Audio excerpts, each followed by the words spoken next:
तक आपके बिजनेस पहुंचे हुए हैं।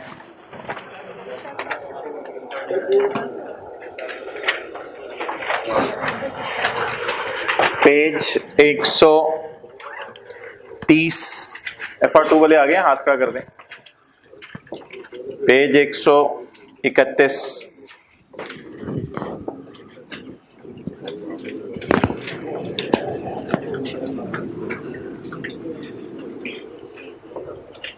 पेज 131 पे सफे के दरमियान में जो डब्बा बना हुआ है, इस डब्बे में पढ़ें वो खर्चे जो अकाउंटिंग और टैक्स दोनों में अलाउ हैं, और अगर समझ आ रहे हैं तो टिक करते रहें। अभी आने दें, पहले उस क्लास से लेट हो गए हैं, आने दें आप सबको। जल्दी से पढ़ें, तीसरे चौथे पे पहुंचे हुए हैं लोग। जो जो समझ आते जा रहे हैं टिक करते रहें।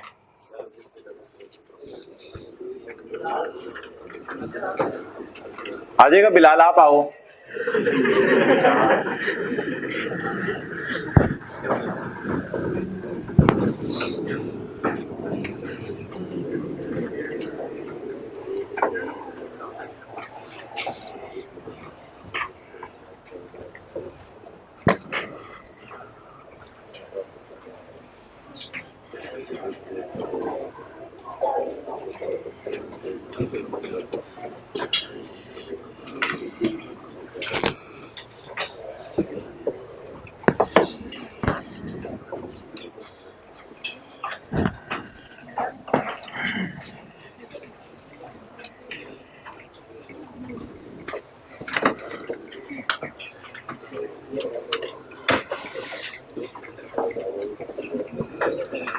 जी, पेज चुप रहे आप। पेज 131 सफे का दरमियान। कुछ खर्चे ऐसे हैं जो अकाउंटिंग वाले भी माइनस करने देते हैं और टैक्स वाले भी माइनस करने देते हैं। उन खर्चों की डिस्कशन शुरू करते हैं। पॉइंट 1, सैलरीज जिन पे टैक्स कटा। अकाउंटिंग वाले तो इसलिए माइनस करने देंगे सैलरी है, लेकिन टैक्स वाले इसलिए माइनस करने देंगे कि टैक्स कटा। महीने की तनख्वाह 8,000 से ज्यादा है जो कैश में पे की, अकाउंटिंग वाले इसलिए माइनस करने देंगे कि तनख्वाहें, टैक्स वाले इसलिए माइनस करने देंगे कि 15,000 से कम है। Fine not paid to government, accounting वाले इसलिए माइनस करने देंगे कि ये फाइन है, लेकिन टैक्स वाले कहेंगे इसलिए माइनस कर लो कि गवर्नमेंट को पे नहीं किया।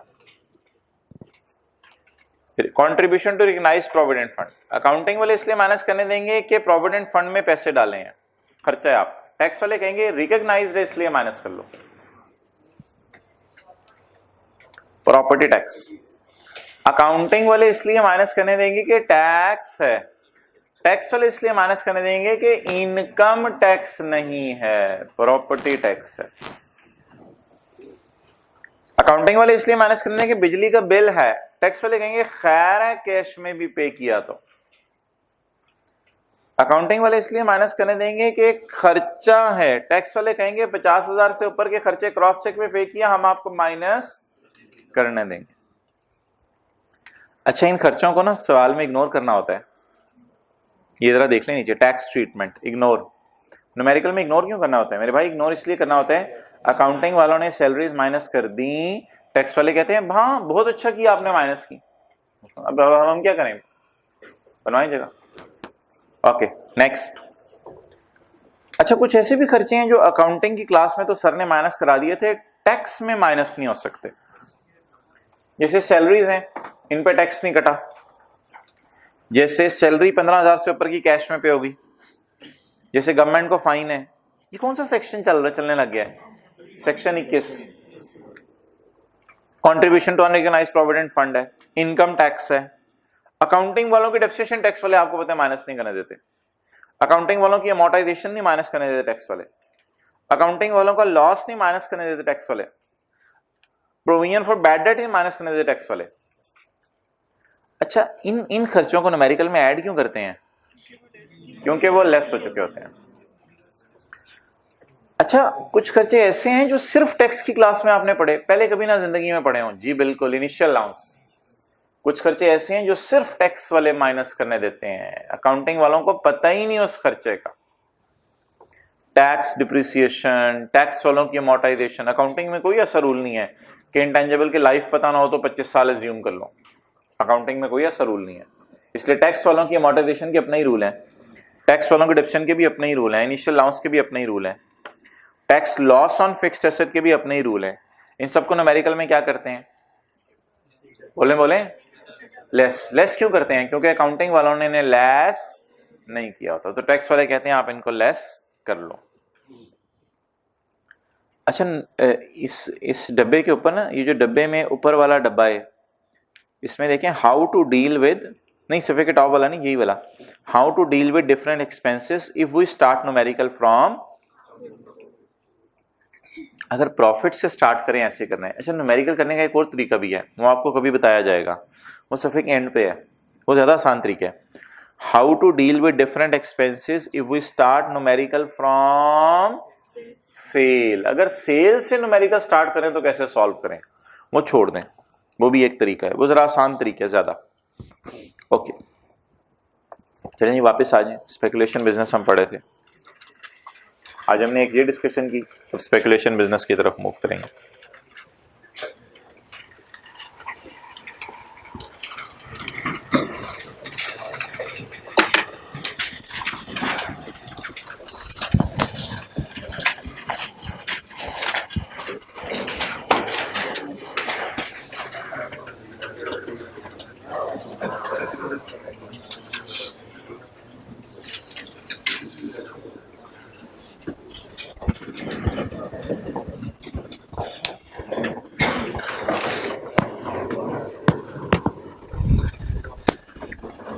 जी भाई, ये सफेद दे दो, एंड पे आप जाओ, एंड पे जरूरत पड़े। स्पेकुलेशन मार्केट है, ये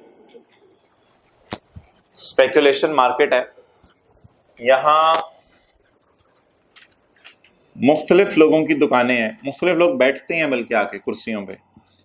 इधर एलटी बैठा हुआ था, इधर एमई बैठा हुआ था, इधर सीसी बैठा हुआ था, इधर डीडी बैठा हुआ था, इधर एरोप्लेन बैठा हुआ था, ये मुख्तलिफ लोग यहाँ आके बैठते हैं, ठीक है। कल आपको पता है इसको आया था गेन 1.5 का, इसको आया था, इस गेन का नाम हमने रखा था, और इस गेन का नाम हमने रखा था स्पेकुलेशन मार्केट है। ये स्टॉक एक्सचेंज की तरह की, स्टॉक एक्सचेंज में स्पेकुलेशन का काम नहीं होता हर हमेशा, लेकिन स्टॉक एक्सचेंज की तरह एक मार्केट होती है ये, जहां पे लोग बैठे होते हैं और जहां पे हवाई ट्रांजैक्शंस हो रही होती हैं। जैसे कल बात की थी, मैंने तुम्हें अक्टूबर के अंदर मेज बेची, दूसरे ने कहा मैंने खरीदी, फिर बाद में दोबारा रिवर्स भी कर दिया था हमने उस ट्रांजैक्शन को, तो ये कल आपसे डिस्कशन की थी। तो ये स्पेकुलेशन गेन था, एमई के लिए क्या था कल, स्पेकुलेशन लॉस था। अच्छा जी, मैंने क्या कहा था, चीजों की डिलीवरी होगी या एंड में एमई एलटी को कैश देगा। अच्छा, कैश देता कौन है, जिसको लॉस आता है या जिसको गेन आता है, जिसको लॉस आता है वो कैश देगा। एक्चुअल डिलीवरी मकसूद होती है, मकई शायद दोनों ने जिंदगी में देखी भी ना हो, लेकिन बस मकई की प्राइस इंटरनेट पे चेक कर लेते हैं। और मैंने आपको बताया था पहली ट्रांजैक्शन की प्राइस सेट होती है, दूसरी ट्रांजैक्शन की प्राइस के बारे में उसने लिखा होता मार्केट फोर्सेस पे छोड़ दी जाती है। आप पढ़ें जरा पहले पैरे की आखिरी लाइन, पहले पैरे की आखिरी line, at the price prevailing at the date of sale. ये जो दूसरी ट्रांजैक्शन है किस प्राइस पे होगी, जो प्राइस मार्केट में उस वक्त प्रिवेल कर रही होगी। Okay, so it was all about speculation business. अब एक्सेप्शंस की तरफ आते हैं। अच्छा भाई, ये अनारकली है,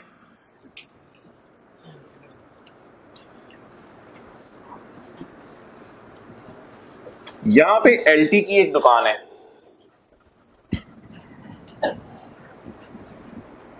जिसमें वो मेज बेचता है, मकई बेचता है, प्रॉपर दुकान है अनारकली, स्पेकुलेशन मार्केट नहीं है। इसे किसी ने अगस्त के महीने में कहा कि भाई डर लग रहा है अक्टूबर तक प्राइसेस बढ़ ना जाएं, तो तुम ऐसा करो कि अक्टूबर में तुम्हें पता है तो लोग बड़े ऑर्डर करते हैं मकई का, तो अक्टूबर में मकई तुमने डिलीवर करनी होगी, उस वक्त तुम्हारे पास मकई बड़ी महंगी मिलेगी। तो कोई जगह है, हमने सुना है लाहौर में, जहां से मुफ्त पैसे मिल जाते होते हैं। तुम जाओ जरा ट्राई करो उस और मुफ्त पैसे कमाने की कोशिश करो, शायद तुम्हें मुफ्त पैसे मिल जाएं। फिर वो जो तुम्हें मुफ्त में पैसे मिलेंगे, उन पैसों को इस्तेमाल करके तुम मकई उस वक्त खरीद लेना, ताकि तुम्हें वो मकई महंगी ना पड़े बल्कि मुनासिब रेट पे ही मिल जाए। अब क्या किया, इस मिसाल में एलटी की कोई दुकान नहीं थी जो कल मैंने कराई थी, इसकी नीयत भी कोई नहीं थी ऐसा करने की कि मेरी दुकान होगी मकई की। ये वैसे ही इस मार्केट में बैठे होते हैं पागलों की तरह दोनों, ये ट्रांजैक्शन कर लेते हैं। अब मैं ज्यूम कर रहा हूं कि एलटी की दुकान है। अच्छा, अब एलटी मैं छोटा सा बनाऊंगा एलटी, क्योंकि एलटी स्पेकुलेशन मार्केट में अब जाता नहीं है, बस एक दफा गया चलते फिरते। इधर तो ये था एलटी भी रोजाना आके बैठता था 8 घंटे, रोजाना 8 घंटे आके बैठते थे। ये लोग रोजाना 8 घंटे आके बैठते हैं स्पेकुलेशन मार्केट में, इनका काम ही है।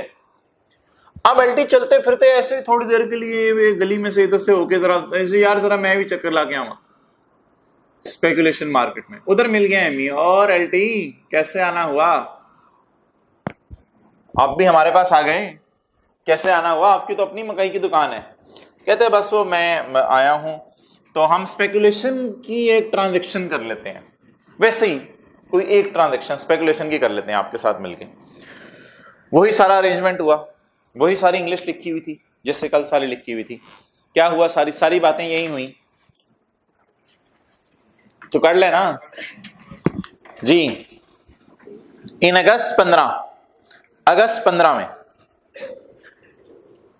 सवाल सारा इसी तरह होगा, एक लाइन में ऐड कराऊंगा। In August 15 LT signed a future contract with ME for purchase of 500 metric ton. कहते हैं मैं तुम्हारे से 500 मेट्रिक टन खरीदूंगा 15,000 के एतबार से, और डिलीवरी करेंगे अक्टूबर में। एमई ने कहा मैं भी तुम्हारे से खरीदूंगा। इसको हमने कहा था पहले खरीदा जाता है फिर रिवर्स हो जाता है। एमई ने कहा मैं भी तुमसे खरीदूंगा, लेकिन वो जो मार्केट में उस वक्त प्राइस होगी। In October, the price of maize increased to 18,000 per metric ton and LT sold the entire lot to ME without taking a delivery. और ये सवाल यहां पर खत्म हुआ। फुल स्टॉप के बाद एक और लाइन लिखी हुई थी, मिसाल दे रहा हूं, फुल स्टॉप के बाद एक और लाइन लिखी हुई थी। Now LT after receiving 1.5 million cash went to his shop. अपनी शॉप में गया, शॉप में जाके वो जो 1.5 मिलियन आया था दराज में डाला, और दराज में डाल के इस पैसे को इस्तेमाल करना शुरू कर दिया नॉर्मल परचेजेस में। चलो मकई खरीद लेते हैं, मुफ्त में पैसा आया ना कहीं से, चलो मकई खरीद लेते हैं। तो अब लॉ मेकर कह रहा है ये तो इस पैसे का नेक इस्तेमाल कर रहा है, कमाया तो गलत तरीके से, इस्तेमाल तो नेक कर रहा है। इसलिए ये जो 1.5 का गेन इसको आया है, ये स्पेकुलेशन गेन नहीं होगा, इसको नॉर्मल गेन कहेंगे, और ये नॉन स्पेकुलेशन गेन होगा। आप बताएं एलटी स्पेकुलेशन मार्केट में बैठता है या सिर्फ वन टाइम गया? अगली दफा भी जा सकता है, उससे अगली दफा भी जा सकता है, 2 दफा भी जा सकता है, 3 दफा भी जा सकता है, जब भी महंगी होने का डर हो जा सकता है। लेकिन मकसद ये हो कि वो जो पैसा आएगा उस पैसे को कहां इस्तेमाल करें, अपनी दुकान के अंदर। इधर क्या हो रहा था कल, 1.5 मिलियन कमाया, और 1.5 मिलियन कमा के इसने यूरोप की सैर की, यूरोप की सैर करने चला गया। इसकी मकई की दुकान ही नहीं, कुछ है ही नहीं मकसद। अच्छा, इस सारे को कहते हैं हेजिंग। क्या कहते हैं? हेजिंग, अपना रिस्क कवर करना। तो अपना रिस्क कवर करने गया था। अब बता दें एलटी को क्या आया था कल? गेन। और एमई को क्या आया था? लेकिन एलटी इस गेन को कहेगा नॉन स्पेक्यूलेशन। एमई का तो कुछ भी नहीं है, एमई तो इसी मार्केट में, इसलिए मैंने हैवी बनाया, इसको चढ़ा बनाया। एमई इस लॉस को कहेगा स्पेक्यूलेशन लॉस। तो ये एक्सेप्शन सिर्फ किसके लिए है? जिसकी दुकान हो। दुकान किसकी है? एलटी की। और वो पैसा लाया हुआ इसमें इन्वेस्ट भी कहां कर दे? दुकान के अंदर कर दे। और एक और सुन लें, अगर इसको लॉस होता तो फिर 1.5 दुकान से ही लाके इसको देता, तो वो भी नॉन स्पेकुलेशन ही होता। तो जिसकी दुकान है और कभी इस मार्केट में भूलते बुलाते चला जाए और वहां से गेन लॉस आ जाए और उस गेन लॉस को अपनी दुकान में इस्तेमाल कर ले, तो ऐसी सूरत के अंदर उसको जो गेन लॉस आएगा वो गेन लॉस स्पेकुलेशन नहीं होगा बल्कि नॉन स्पेकुलेशन होगा।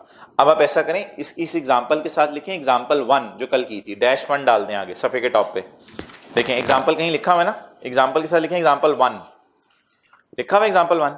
अच्छा, अब सफे के टॉप पे जाएं, सफे के टॉप पे जाके लिखें एग्जांपल 1A। नीचे तो आप लोगों ने बहुत मैस मारी हुई है। अच्छा, सफे के टॉप पे जाके लिखें example 1A।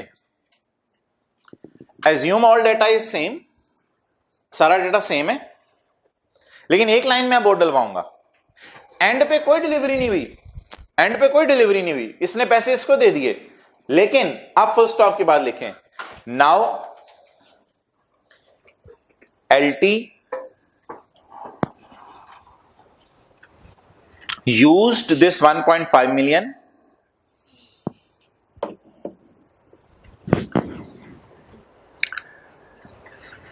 in his shop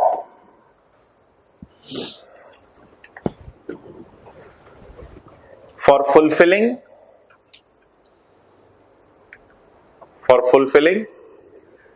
इस पैसे को कहां इस्तेमाल कर रहे हैं? फॉर फुलफिलिंग एक्चुअल कॉन्ट्रैक्ट्स,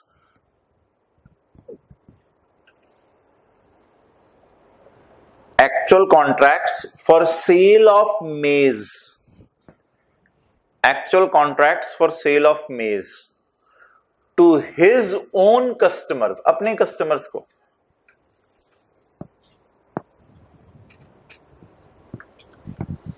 जी भाई, अब आंसर कैसे बदलेगा? पहले कल वाला आंसर देखते हैं। कल वाले आंसर में हमने देखा था स्पेक्यूलेशन गेन आ रहा था 1.5 मिलियन का एलटी को, और एमई को स्पेक्यूलेशन लॉस आ रहा था 1.5 का। यही है ना डब्बे में? तो आज आंसर लिखें, क्या क्या लिखेंगे answer? For LT 1.5 million is, बोले, नॉन स्पेकुलेशन। फॉर एमई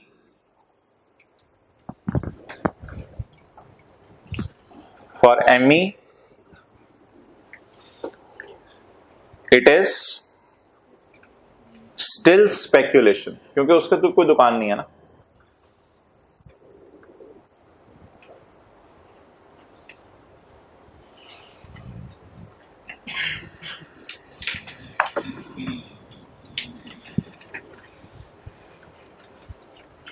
अच्छा बताइए, वैसे चीज महंगी तो हो गई, 15,000 से 18,000 पर मेट्रिक टन महंगी तो हो गई, लेकिन एलटी को अक्टूबर में अगर बाजार से जाके खरीदनी पड़ी मकई तो महंगी मिलेगी?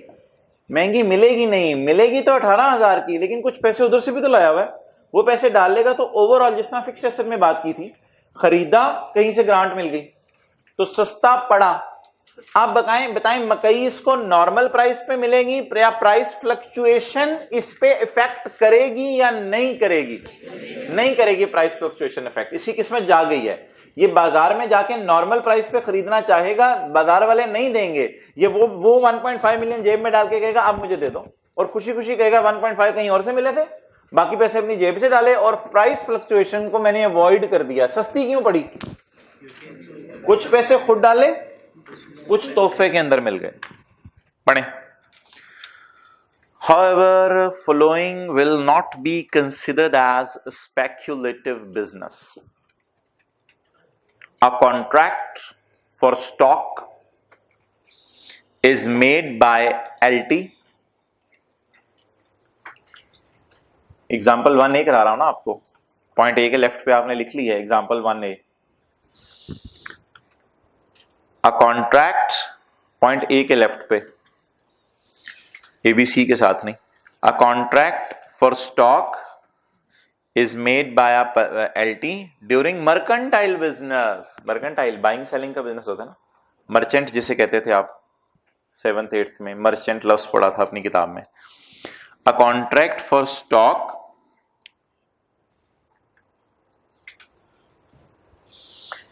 is made by a businessman by LT during mercantile business। भाई तू क्यों करने गया? तू क्यों उधर गया? तुझे किसने उस मार्केट का रास्ता दिखाया? कहते हैं मुझे डर था, मैं अपने आप को सेव करने गया था। भाई तुझे क्या डर था? लॉस, मुझे नुकसान नजर आ रहा था। भाई तुझे किस चीज का नुकसान नजर आ रहा था? Through future price fluctuation. कहते हैं मुझे डर था फ्यूचर में प्राइस बढ़ जाएगी, और वो देखें बढ़ी भी है, 15,000 से 18,000 पे चली गई है। फ्यूचर प्राइस फ्लक्चुएशन से बचने गया था, बचा कैसे फ्यूचर प्राइस फ्लक्चुएशन से? तोहफा 1.5 का लाया है, उसकी वजह से चीज सस्ती पड़ी है। अच्छा, अब तू इस पैसे का करेगा क्या?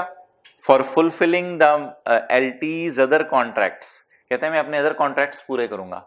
वो कौन से अदर कॉन्ट्रैक्ट्स? जो LT की दुकान पे, ये अदर कॉन्ट्रैक्ट्स जो इसकी दुकान पे कस्टमर आते हैं घरों के लिए मकई खरीदने के लिए, ये other contracts for fulfilling LT's। एक कॉन्ट्रैक्ट तो किसके साथ था? उसके बदले तो 1.5 मिल गया। For fulfilling other contracts for actual delivery of maize. यहां वो एक्चुअल डिलीवरी करेगा, एक्चुअल डिलीवरी ऑफ मेज। आगे लिखें, actual delivery of maize to its own customers coming on his shop. लिख लें, आप भी लिख लें, to his own customers coming on his shop. जी भाई आप दोनों आगे आ जाएं, थर्ड और सेकंड रो में। जी हाँ हाँ बिल्कुल जी जी। Income from business non speculation normal.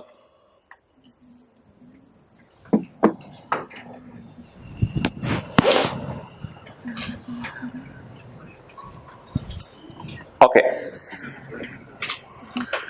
जी, दोबारा पढ़ें जी,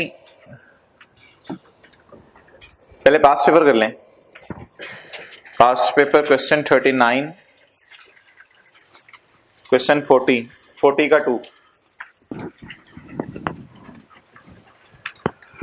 40 का 2, जल्दी पढ़ें।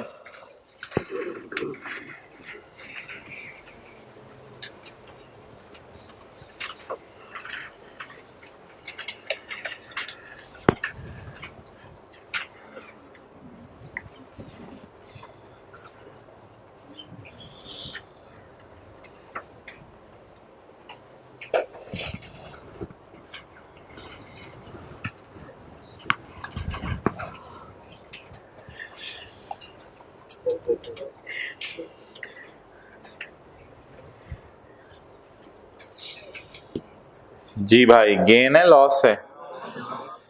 Speculation non speculation? Excellent. Loss है और नॉन स्पेकुलेशन है। पढ़ते हैं कैसे। LT यूज कर रहा हूं SL।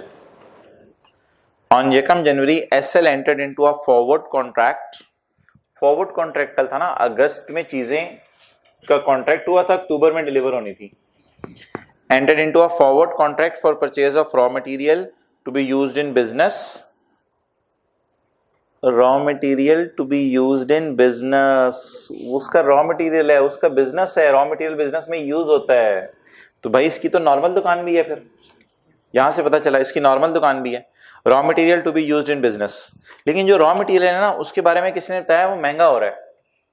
15 लाख वाली चीज सुना 18 लाख की हो रही है, 1.5 लाख वाली चीज 1,80,000 की हो रही है, 15,000 वाली चीज 18,000 की हो रही है। सुना है। टू गार्ड अगेंस्ट लॉस, इसका मकसद क्या है? स्पेकुलेशन गेन कमाना या लॉस से बचना? To guard against loss through future price fluctuations. On the date of maturity, अक्टूबर में मेच्योर हुआ था कल। On the date of maturity forward contract, SL did not take the delivery of raw material, did not take the delivery. यहां वाली बात कर रहे हैं, यहां वाली did not take the delivery. आपस में डिलीवरी नहीं हुई, वो जो स्पेकुलेशन बाजार में गया था, did not take the delivery, but contract was settled by making a payment of, ओ तेरी खैर, making a payment of 5 lakh. हमें क्या करनी पड़ गई? अगर पेमेंट करनी पड़ गई तो इसका क्या मतलब है? हम LT की तरह है कि हमें गेन हुआ है, हमें क्या हुआ है? अच्छा, इस लॉस को इस्तेमाल कहां करना है? अब सवाल को रीस्टार्ट करते हैं। इस लॉस को, ये इस लॉस, इस गेन से फायदा कहां आना था या इस लॉस से नुकसान कहां हुआ है वो देख लेते हैं।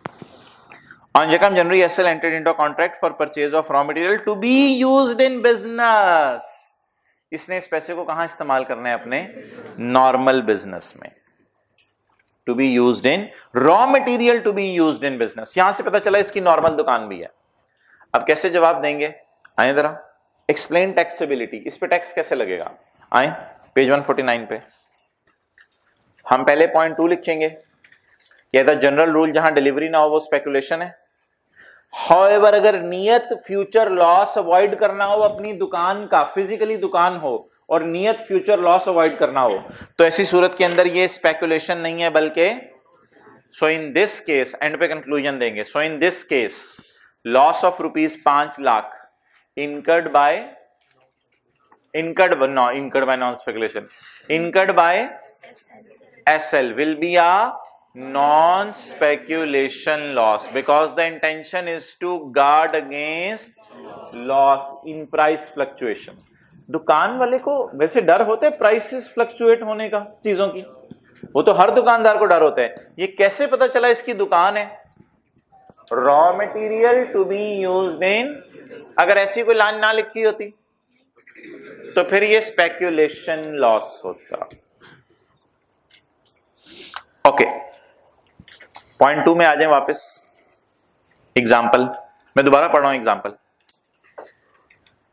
इन अगस्त 2015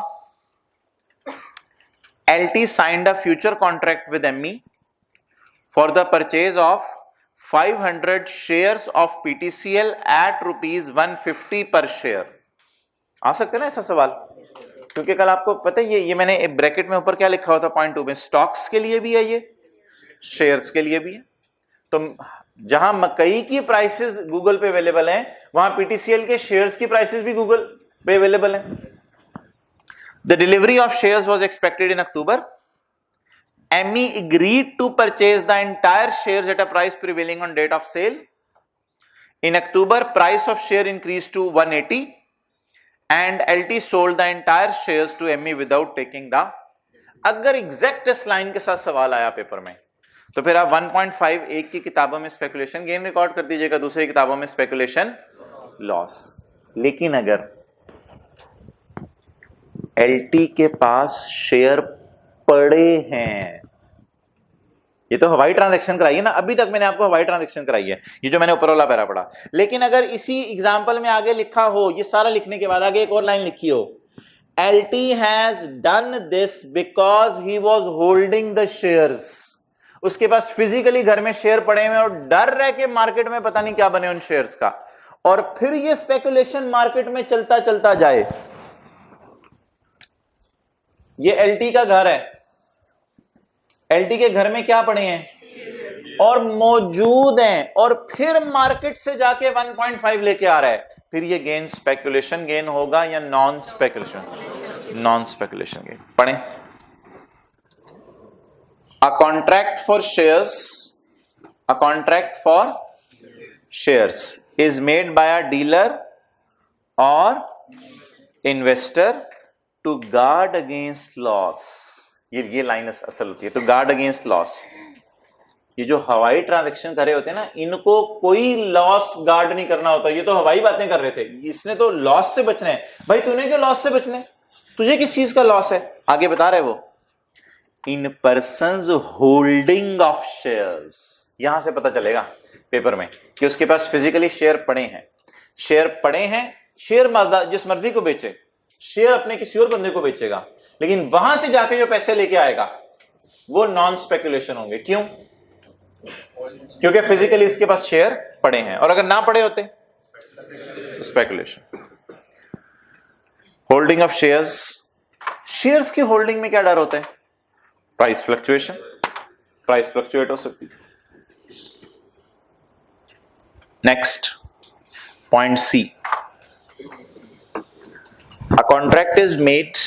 अच्छा, पास पेपर में 2 दफे टेस्ट हुए, दोनों मैंने आपको बता दिए हैं। एक ये LT ME वाला सवाल भी पास पेपर का, और ये जो भी मैं आपको सवाल करा के आया हूं ये भी पास पेपर का। इसके अलावा पास पेपर में टेस्ट नहीं हुआ ये। Point C, a contract is made by a member of forward market और stock exchange during any transaction of jobbing arbitrage to guard against loss which may arise in ordinary course of business. इसका भी business है, जॉबिंग arbitrage एक business होता है। ये अब तो इतना नहीं है, पहले होता था। जब Lahore stock exchange, Karachi stock exchange अलग अलग थी, तो कई दफ़ा ऐसा होता था एक स्टॉक एक्सचेंज पे शेयर की प्राइस कुछ और होती थी, दूसरी पे कुछ और होती थी, और वो पैसों में फ़र्क होता था। मिसाल के तौर पे एक जगह पीटीसीएल का शेयर 100 रुपये 10 पैसे का है, दूसरी जगह पीटीसीएल का शेयर 100 रुपये 20 पैसे का है, तो अब वो सेकंड्स का फ़र्क होता था। तो लोग एक जगह से 100 रुपये 10 पैसे का शेयर खरीद के दूसरी जगह 100 रुपये 20 पैसे का शेयर बेच देते थे, और लाखों शेयर एक वक्त में खरीदते बेचते थे, तो उनसे हज़ारों रुपये का उनको मुनाफा आता था। इसको कहते हैं जॉबिंग आर्बिट्राज। अब अगर एक बंदे ने शेयर खरीद लिए हैं और उसने 1 मिनट बाद बेचने हैं और वो उसके पास पड़े हैं, और फिर किसी से कह दे अगर मुझे नुकसान हुआ तो मैं स्पेकुलेशन मार्केट से ऐसे कवर करा लूंगा, तो ऐसी सूरत के अंदर वो गेन नॉन स्पेकुलेशन होगा। लेकिन अगर उसके पास है ही नहीं शेयर, पड़े ही नहीं शेयर, और फिर मार्केट में जाके कहता है यार इतने का स्टॉक एक्सचेंज कराची में, इतने का लाहौर में शेयर है, तो चलो अंदाजा लगाते हैं अगस्त में खरीद लेते हैं, अक्टूबर में बेचेंगे, तो फिर ये कौन सा बन जाएगा? Speculation. A contract is made by a member of forward market और stock exchange during transaction of jobbing arbitrage. Jobbing arbitrage होता है स्टॉक एक्सचेंजेस के प्राइस डिफरेंस का फायदा उठाना, स्टॉक एक्सचेंजेस के प्राइस डिफरेंस का फायदा उठाना। आजकल नहीं है, सिस्टम तेज हो गए हैं, तो आजकल फर्क ही नहीं होता। लाहौर स्टॉक एक्सचेंज में भी शेयर उतने का मिल रहा होता है, कराची में भी उतने का मिल रहा होता है। स्टॉक एक्सचेंजेस के प्राइस डिफरेंस का फायदा उठाना। अच्छा, अब अगर आपने शेयर उठा लिए हैं और डर है मार्केट में कम ना हो जाए, तो नॉन स्पेकुलेशन। अगर शेयर खरीदे ही नहीं और फिर उस मार्केट में जाते हैं, तो that is called as speculation. तो अब भाई 3 लफ्ज हैं इंपॉर्टेंट ए बी सी में। ए में भी है गार्ड अगेंस्ट लॉस, बी में भी है गार्ड अगेंस्ट लॉस, और सी में भी है गार्ड अगेंस्ट लॉस। इस लाइन से आपको पेपर में पता चलेगा। या ए में एक और इंडिकेशन भी है, other contracts for actual delivery of goods. B में एक और इंडिकेशन भी है, होल्डिंग ऑफ शेयर्स। और सी में भी एक और इंडिकेशन है, ऑर्डिनरी कोर्स ऑफ बिजनेस, आम बिजनेस है स्टॉक एक्सचेंज के प्राइस डिफरेंस से फायदा उठाना। तो अब पता क्या चला, अगर बैक एंड पे कुछ ना कुछ है तो नॉन स्पेकुलेशन, अगर बैक एंड पे कुछ भी तो स्पेकुलेशन। चलें भाई वो बांटे, न्यूमेरिकल शुरू करते हैं जी। होल्डिंग शेयर है वो सेम कंपनी के होना जरूरी है? हाँ बिल्कुल, एग्जैक्ट सेम।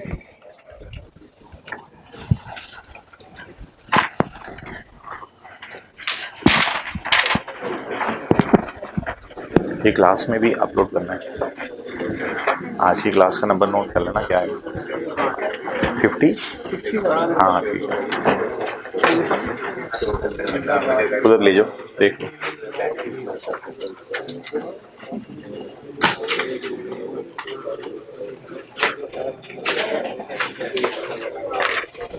पढ़ें जी सवाल इनकम फ्रॉम बिजनेस का न्यूमेरिकल। सेक्शन 113 रह गया ना हमारा, वो कल शुरू करेंगे।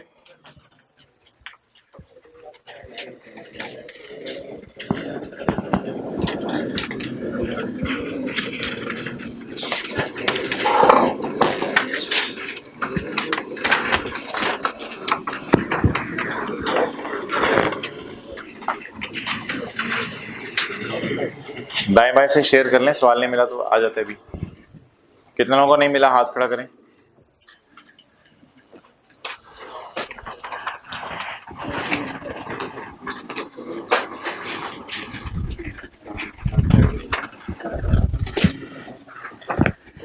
इस रूम में भाई देख लो नहीं मिला। Mushtaq Mushtaq Mushtaq Mushtaq is a sole proprietor, अकेला है, बिजनेस कर रहा है। एओपी का सवाल नहीं है। बिजनेस के बाद हम एओपी का चैप्टर शुरू करेंगे इंशाल्लाह मंडे ट्यूसडे से, उसमें भी बिजनेस के ही सवाल होंगे, numericals.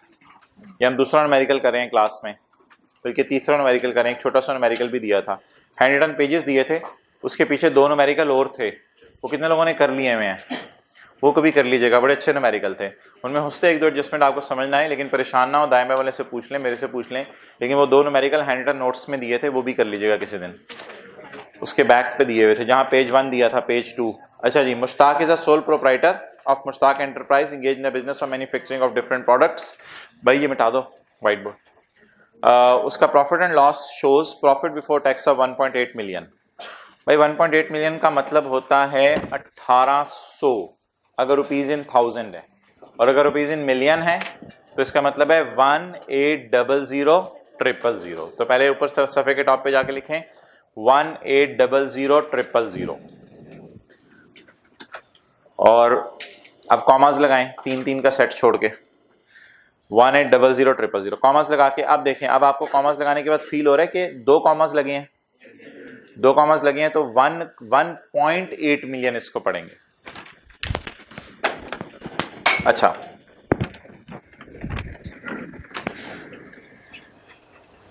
Income from business,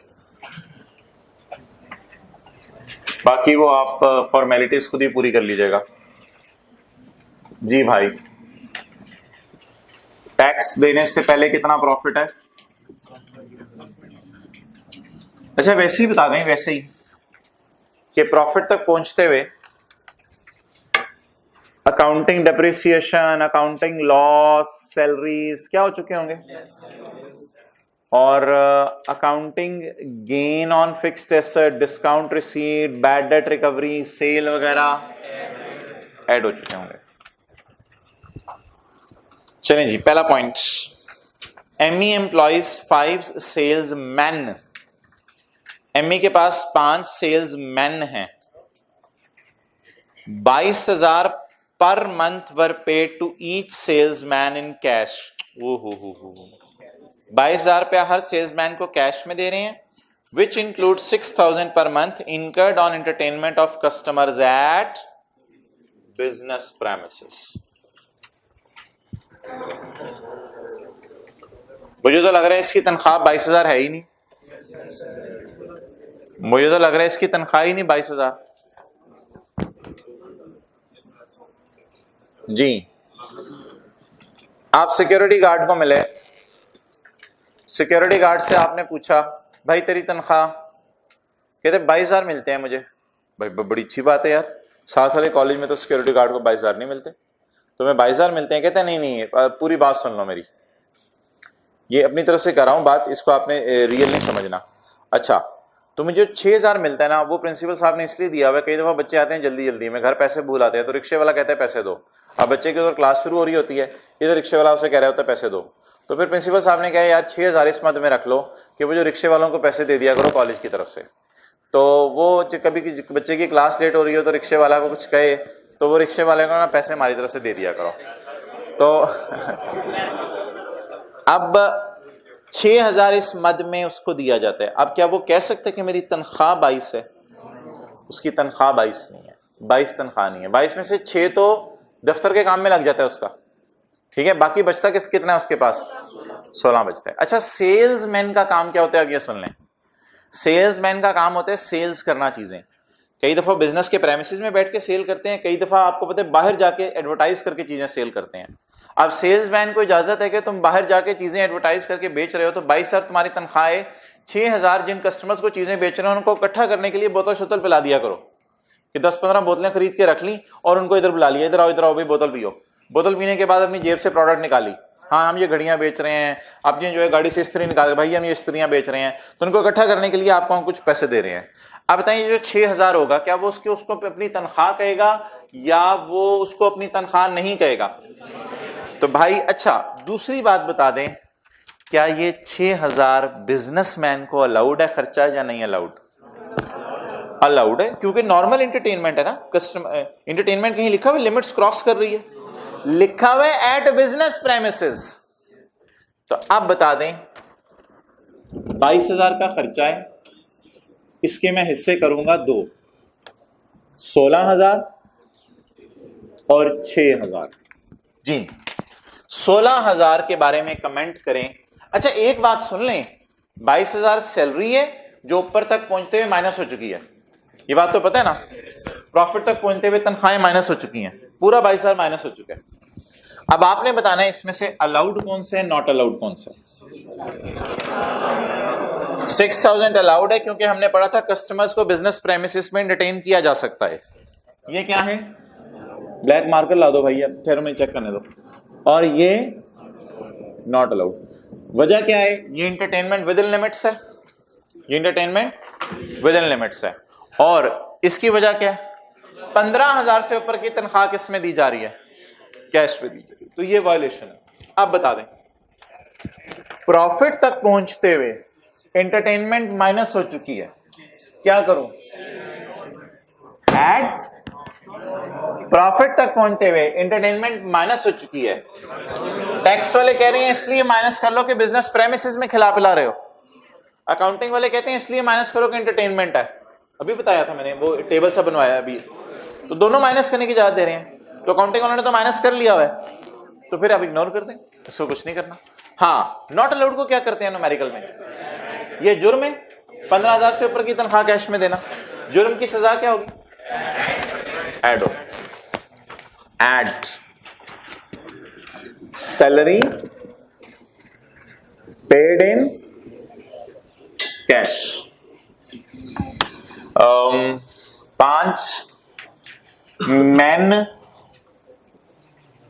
5 man, इस सफे की बैक पे ना नोट किया करो सोल्यूशन, सफे के नीचे कर लो, आज तो जगह है। ₹22,000 ज़रब 12 महीने। कुछ 5 से मल्टीप्लाई करना भूल जाएंगे, कुछ 12 से मल्टीप्लाई करना भूल जाएंगे पेपर में। पर मंथ है, ओ सॉरी, वो पता है आपको, मैं पता नहीं सारे क्यों देख रहे हैं मुझे।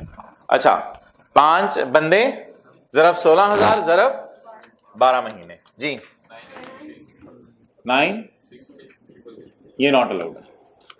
अच्छा, वैसे मेरी सजेशन है कि इधर ना ऐसे ही वैसे ही लिख दीजिएगा, एंटरटेनमेंट को मैं इग्नोर कर रहा हूं। इग्नोर क्यों कर रहा हूं? क्योंकि अलाउड है।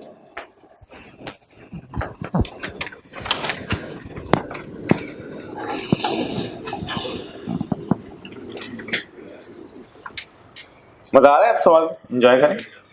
Okay, keep on.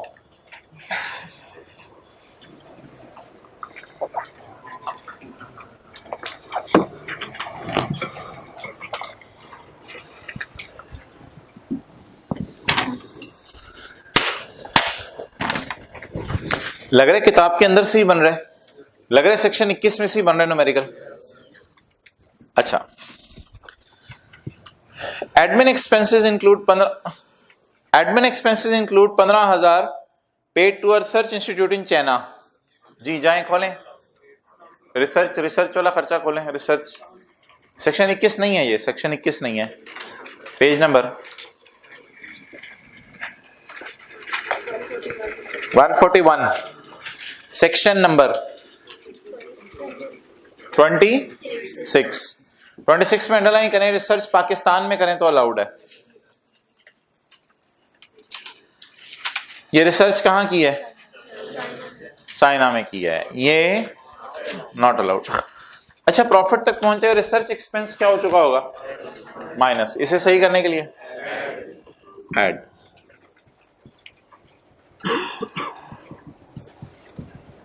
कौन सी सेक्शन बताया आपने? रेफरेंस के लिए लिख रहा हूं, पेपर में नहीं लिखना।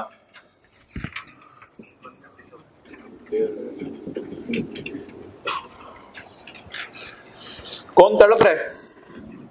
मुश्ताक, खुदा के लिए मेरे प्रॉफिट में चीजें ऐड ना करो। और कितनी चीजें ऐड करोगे? इतना टैक्स मैं नहीं दे सकता। चुप करो, रस्सियों से बांध दो इसको। अभी तो हम ऐड करना शुरू हुए हैं, अभी तो लुट मचेगी। लेट द लुट मच। ओके,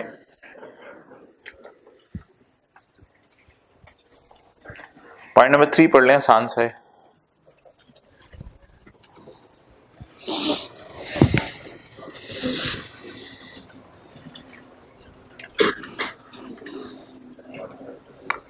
वो होता है ना accounting gain loss, tax gain loss, depreciation को क्या करना है, सारा पता है आपको।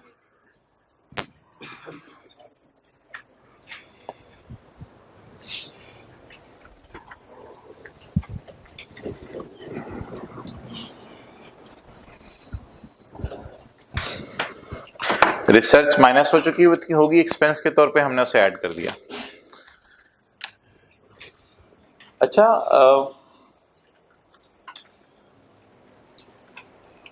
ये बताएं,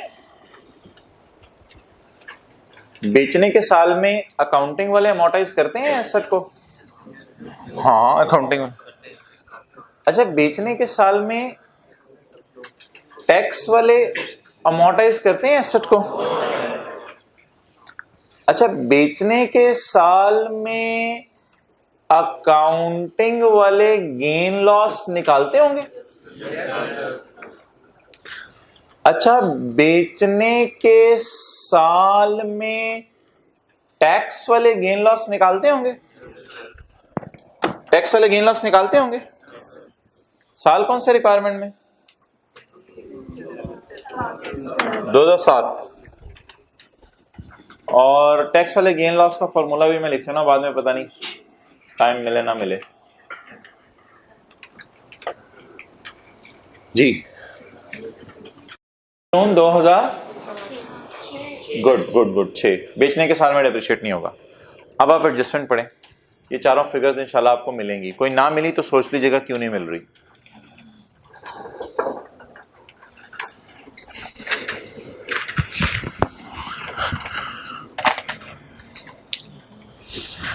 ब्लैक मार्कर लाओगे? बिल्कुल ब्लैक हो, जद्दी पुश्ती ब्लैक मार्कर।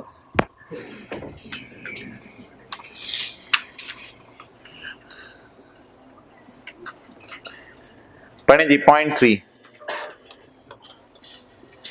अच्छा, मेरे ख्याल से ना, मेरा गुमान है कि अकाउंटिंग वालों का गेन लॉस आपसे कभी निकलवाएगा नहीं, वो आपको गिवन किया करेगा। और अकाउंटिंग अमोर्टाइजेशन भी कभी नहीं निकलवाएगा आपसे, ना अकाउंटिंग अमोर्टाइजेशन के रेट देगा, क्योंकि अकाउंटिंग वाली फिगर्स तो वो देता है हमें, हमसे कैलकुलेट कौन सी करवाएगा? तो ये तीसरी और चौथी तो हमसे कैलकुलेट करवाएगा। पहली, दूसरी और चौथी, पहली और तीसरी तो गिवन होगी आमतौर पे सवालों में। अकाउंटिंग लॉस पेटेंट्स पे कितना आया भाई? 65,000 लॉस आया। ऐसे ही डेटे को सिंप्लीफाई कर रहा हूं मैं, सवाल तो नहीं सॉल्व करा। Tax WDV of the patent at the beginning of the year was 30,000। जबरदस्त, मजे मिल गई टैक्स वालों के WDV, and these were sold for पंचवी 524,000। Amortisation charge in profit and loss for the year is 25। ये कौन सी अमोर्टाइजेशन है? Charge in profit and loss, ये PBT है ना, ये सेल्स है। यहां पे जो अमोर्टाइजेशन है charge in profit and loss, PBT कैसे आया होगा? Sale, cost of sale, rent, repair, amortization. यहां पे जो अमोर्टाइजेशन चार्ज हुई है यहां पे, ये कौन सी है? अकाउंट। ब्लैक मार्कर लाए, गुड, जबरदस्त। चल चल, अच्छा जी, अकाउंटिंग अमोर्टाइजेशन बोले 25। चलें भाई, इसकी कॉस्ट ढूंढें और टैक्स वालों की अमोर्टाइजेशन निकालें और लाइफ ढूंढें। इस एसेट की कॉस्ट ढूंढें और टैक्स वालों की लाइफ बताएं और इस साल की अमोर्टाइजेशन बताएं टैक्स वालों की। भाई गिवन नहीं है तो गनीमत है, नेमत है ये बहुत बड़ी, क्योंकि अगर कॉस्ट गिवन भी होती और लाइफ गिवन भी होती तो उसको इग्नोर करते। भाई no amortisation in the year of disposal, तो no amortisation in year of disposal, बेचने के साल में अमोर्टाइज नहीं करना। क्लियर? ओके। अब आप बता दें, ये तीन चीजें हैं, ये क्या है? 94,000।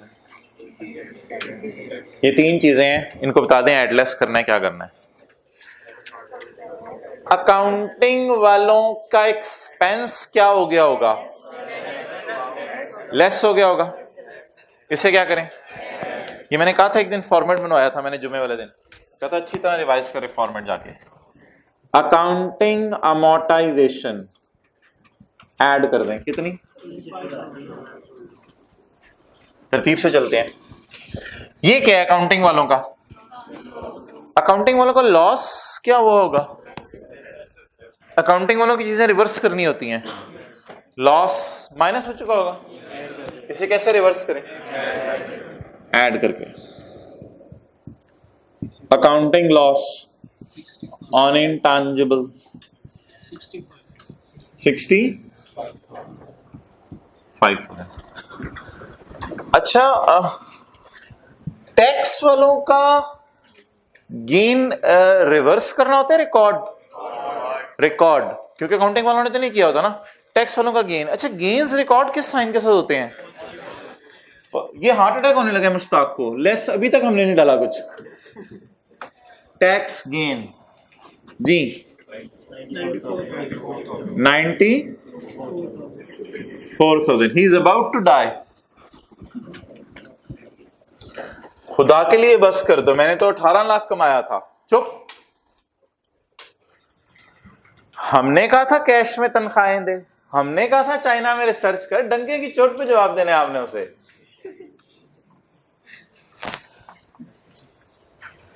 ये पीछे नहीं हटना के वो कही जाए और आप चुप करके सुनी जाए।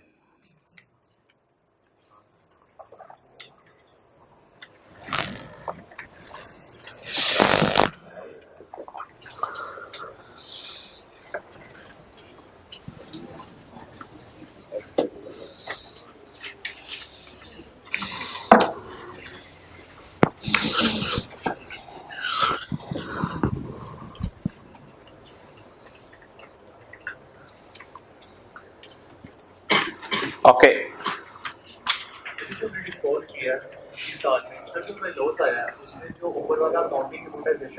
नहीं नेवर, वो टी काउंट बना होगा डिस्पोजल का और वो उसके अंदर आया होगा। अमोर्टाइजेशन प्रॉफिट लॉस में अलग नजर आती है, लॉस अलग नजर आता है।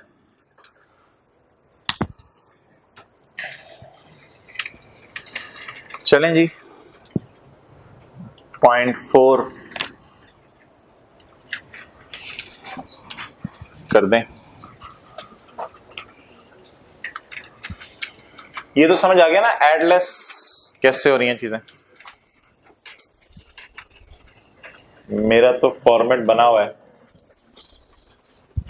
0.4 के लिए, मेरे लिए तो फॉर्मेट बना हुआ है, आप बना। अल्हम्दुलिल्लाह।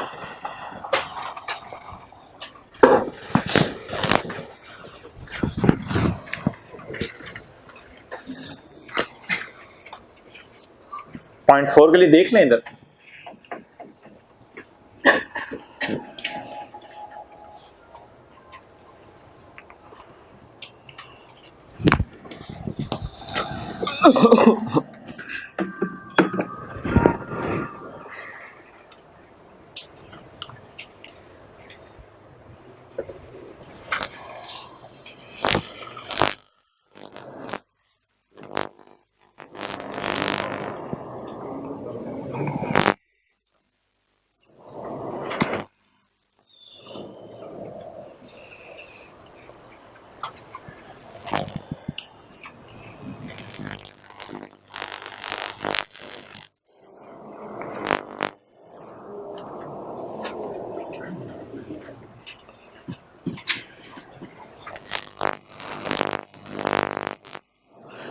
हो गया भाई, सेक्शन 22 तो नहीं खोलना पड़ा डेप्रिसिएशन वाला, देखना तो नहीं पड़ा वहां से। एक्सपोर्ट्स और ट्रांसफर्स आउट ऑफ पाकिस्तान तो नहीं देखना पड़ा। 22 का 14 देखें कब कब अकल आएगी। खोलें 22 का 14, वेयर अ पर्सन एक्सपोर्ट्स और transfers out of Pakistan Dubai,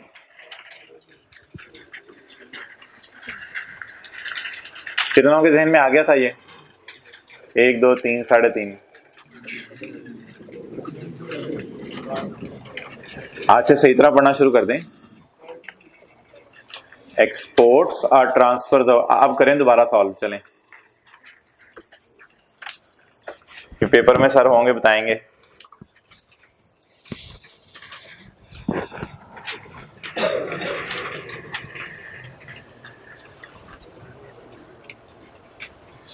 ये डेप्रिशिएबल एसेट है या नहीं, पहले तो ये बता दें। तो 4 एक्सेप्शंस में फॉल करेगा। एक्सपोर्ट का लफ्ज तो नहीं लिखा हुआ, लेकिन ट्रांसफर्स आउट का लफ्ज तो शायद कहीं लिखा हुआ है। एक्सपोर्ट लिखा होता फिर तो शायद याद आ जाना था फौरन। एक्सपोर्ट लिखा हुआ है? नहीं लिखा हुआ। ME has opened a sales office in Dubai. आप क्या करेंगे, पाकिस्तान से बिल्डिंग भेज देंगे वहां? लुटमची भी बिल्डिंग जा सकती है, बिल्डिंग नहीं भेजेंगे। देखते हैं क्या भेज रहे हैं। In this respect, Dubai branch में फर्नीचर हो तो पाकिस्तान का, ओए रशीद की दुकान का, जबरदस्त। इन दिस रिस्पेक्ट, इस रिस्पेक्ट में furniture costing 850 and with the WDV of 650 was shifted to Dubai. The tax WDV ये फिर ये वाली कौन सी WDV है 650? अकाउंटिंग वालों की WDV। और वो वाली WDV कौन सी है? ये 6।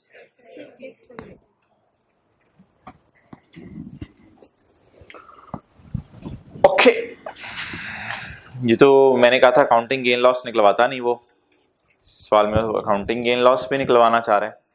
अच्छा, पहले तो बता दें कि अकाउंटिंग डेप्रिसिएशन गिवन है। ME is open in this,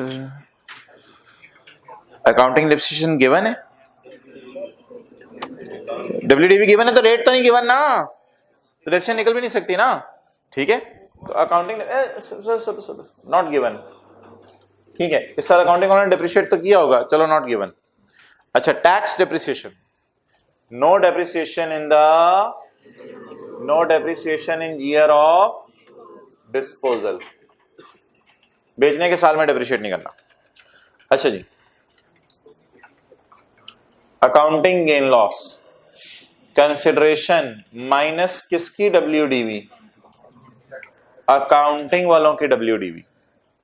ji, accounting वालों की WDV बोले 650,000। अच्छा जी, टैक्स वालों की WDV 610,000, टैक्स वालों की WDV। अच्छा, अब कंसिडरेशन रिसीव्ड गिवन तो नहीं है कितने का बेचा, लेकिन पॉइंट 14 क्या कहता है?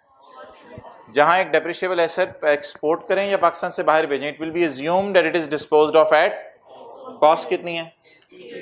अच्छा, ये assumption अकाउंटिंग में भी ना ले लें, never never, not at all. ये assumption अकाउंटिंग में कैसे ले लूं मैं कि अकाउंटिंग वाले भी कह रहे हैं कॉस्ट का बिक गया? ये तो अकाउंटिंग के सर ने जूता उतार लेना है, तो ये assumption अकाउंटिंग में मैं नहीं ले सकता। 240,000। अच्छा मेरे भाई, अकाउंटिंग गेन लॉस हमने क्यों निकालना है? अकाउंटिंग गेन लॉस हमने क्यों निकालना है? It is not a disposal as per accounting rules. ये डिस्पोजल ही नहीं है। It is not a disposal as per accounting rules. हमारे बिजनेस का एसेट हमारी दूसरी ब्रांच में जा रहा है। पता नहीं टैक्स वालों ने इसको डिस्पोजल क्यों कहते हैं, हम अकाउंटिंग वाले इसको डिस्पोजल नहीं कहते। हम अकाउंटिंग वाले इसको डिस्पोजल नहीं कहते। इधर से एसी उतार के गुलबर्ग कैंपस में जाके लग जाए, डिस्पोजल की जनरल एंट्री होगी। हाँ, एक एंट्री हो सकती है fixed assets Garden Town credit, fixed assets Gulberg debit, हो सकती है अगर फिक्स्ड एसेट के अकाउंट अलग अलग है, ये एंट्री हो सकती है। But is it a disposal? It is not a disposal as per accounting rules. Who is saying it is disposal? It is just a transfer. लेकिन टैक्स रूल्स बड़े अजीब हैं, आपने देखा है टैक्स रूल्स बिजनेस के अंदर ही अगर हम ऐसा ट्रांसफर भी करते हैं पाकिस्तान से बाहर, तो समझ लेते हैं क्या हो गई है, डिस्पोजल हो गई है। नोट करें, अब ये अकाउंटिंग WDV रेलेवेंट होगी, इरेलेवेंट होगी। कंसिडरेशन रिसीव क्यों नहीं हुई?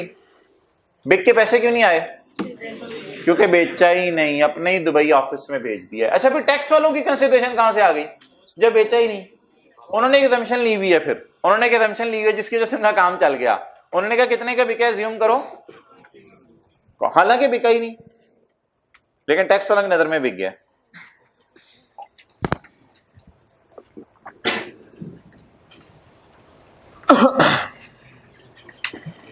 अब आज आगे क्या बचा? 240। इसे क्या करें? मुश्ताक कह रहा है खुदा के लिए छोड़ो मेरी जान में कोई लेस भी सुना था, कोई न्यूमेरिकल में होता है। चुप मुश्ताक। टैक्स गेन किसके ऊपर? फर्नीचर जी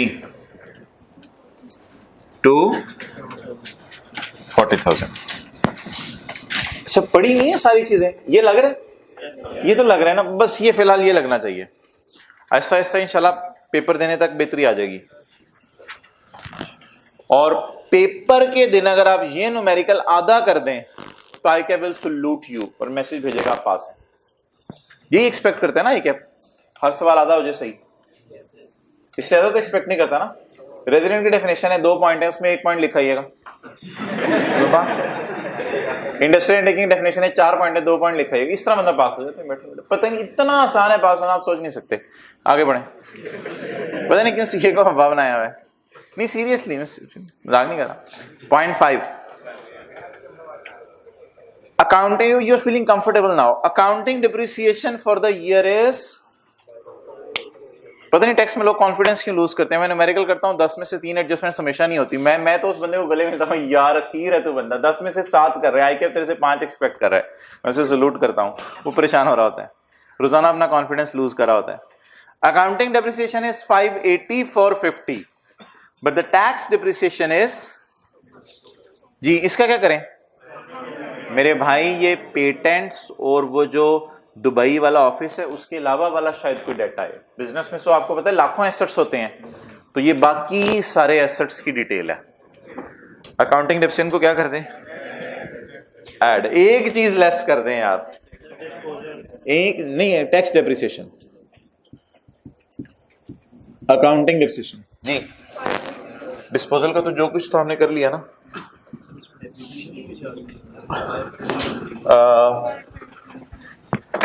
किस वाली डिस्पोजल की बात कर रहे हो आप?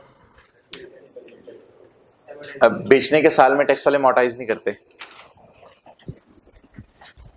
अच्छा जी, ये कौन से एसेट्स होंगे वैसे? ये जो पेटेंट है जो बेचा है उनकी बात हो रही होगी, दुबई वाले, या इसके अलावा जो बिजनेस में हजारों एसेट्स होते हैं, ये जो नॉर्मल जो पीपीई के आइटम्स हैं उनकी होगी। अकाउंटिंग डिप्रिसिएशन रिक्लाइन जी रिवर्स 5 और लेस क्या करना है, आप ऐड के नीचे 3 4 5 लाइनें छोड़ दीजिएगा। लेस 4 5 6 4 0 0 जी बोले 4 5 4 0 0 3-4 लाइनें ऐड के लिए छोड़ दें। और अभी मुश्ताक की जान लेनी है हमने।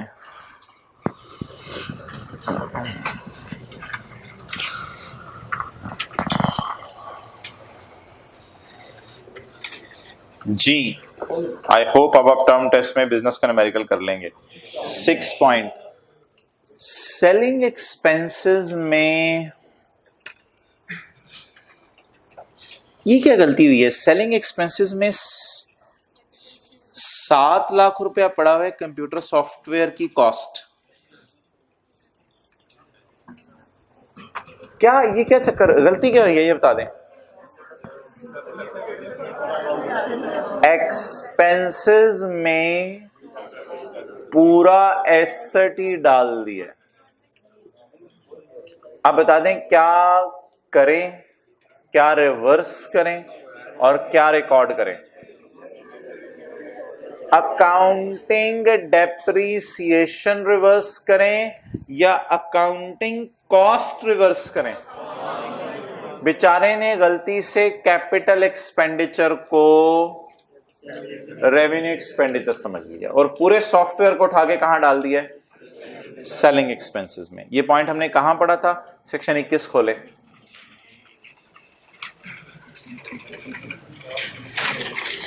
पॉइंट LMN N था। पॉइंट N पढ़े भाई कोई ऊंची आवाज में? N for naughty. N कौन पढ़े ऊंची आवाज में? हाथ खड़ा करे, पढ़ो।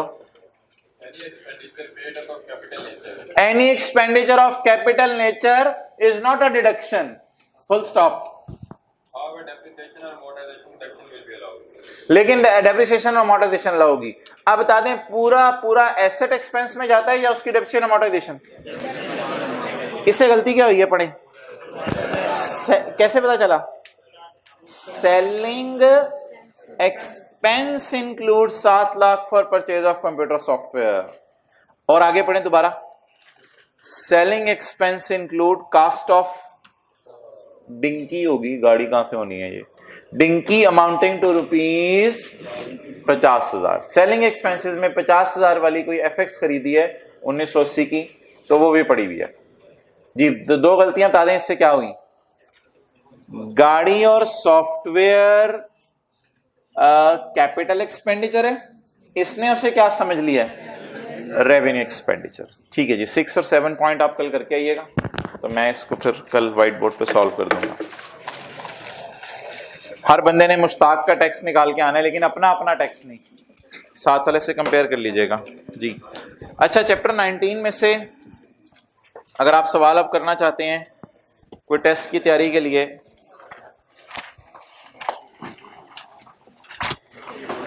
तो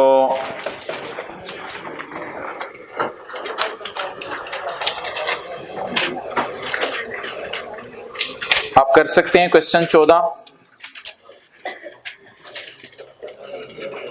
1-2 एडजस्टमेंट्स वालों में नहीं समझ आएगी, वो मैंने आपको बता दिया है। क्वेश्चन 14, 10 और 11, 11 नहीं कर सकते, 8, 9 और 10, 8, 9 और 10। चैप्टर 19 जी, हाँ बता दें।